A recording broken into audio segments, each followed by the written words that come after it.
طيب جالنا من شوية هذا الخبر العاجل. إدارة نادي الزمالك تسعى في الوقت الحالي لتوفير سيولة دولارية لدفع مستحقات اللاعبين الأجانب. وصل للزمالك خطاب إنذار من محامي محمود بن تايك لطلب مستحقاته وإلا فسخ عقده.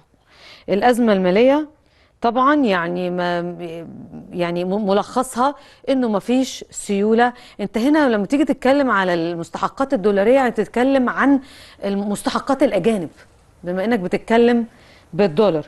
فده في طبعا بيقول لك برضو تبع الخطاب انه في او بيان ان في محاوله لتوفير السيوله اللازمه خلال المرحله اللي جايه او الايام اللي جايه، الايام القليله القادمه. كابتن علاء عبد الغني منورني تاني. مشكله كبيره طبعا. مشكله كبيره، ودي كنت بقول لك قبل ما نطلع على الهوا ان اللعيبه الاجانب هي اللي هتعمل مشكله. طبعا جايين ملتزمين بعقد عايزين ياخدوه من بدايه بقى شيكو بنزا على بيزيرا على بنتايك النهارده زي ما انت بتتكلمي، ودي هتصدر مشاكل شويه. اللي هيلم او في عدي في اللي هيلم كل ده مجلس الاداره بمجموعه الاعضاء اللي موجودين. احنا معلش محتاجين تدخل شويه.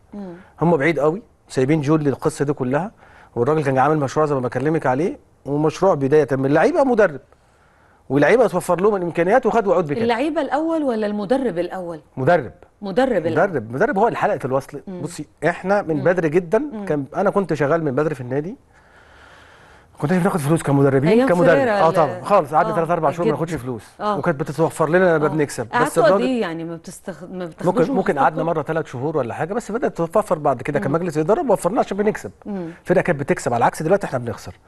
شخصيه المدرب اللي بتفرق، ان انا اقفل على فرقتي بشكل كويس. حتى لما مشيت وجي الراجل السنه اللي بعديها او سنتين بعديها باولاد صغيرين، كان لسه حسام عبد المنعم صغير وسيد نيمار وكذا وكذا وكذا وكذا ولد صغيرين، وخد دوري بيهم عشان قفل. شخصيه المدرب بتقفل عليهم بغض النظر عن الفلوس اللي موجوده. المكسب لوحده بيفوق اي حد وبيفوق النادي كله وبيطلع الفلوس. لما المتاخرات دي تكون فات عليها شهور وهم عندهم معلومات، هم طبعا بقى في الحدث، يعني هم عندهم المعلومات الحقيقيه اللي بتقول مفيش فلوس دلوقتي.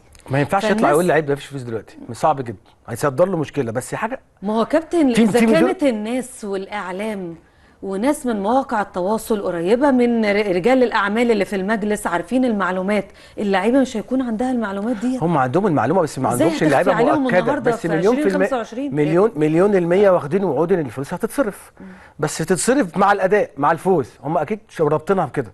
اديك فلوس ازاي وانت بتخسر؟ ففي لعيبه اجانب يقول لك انا ذنبي ايه؟ المتاخره ايه علاقتها بالمكسب؟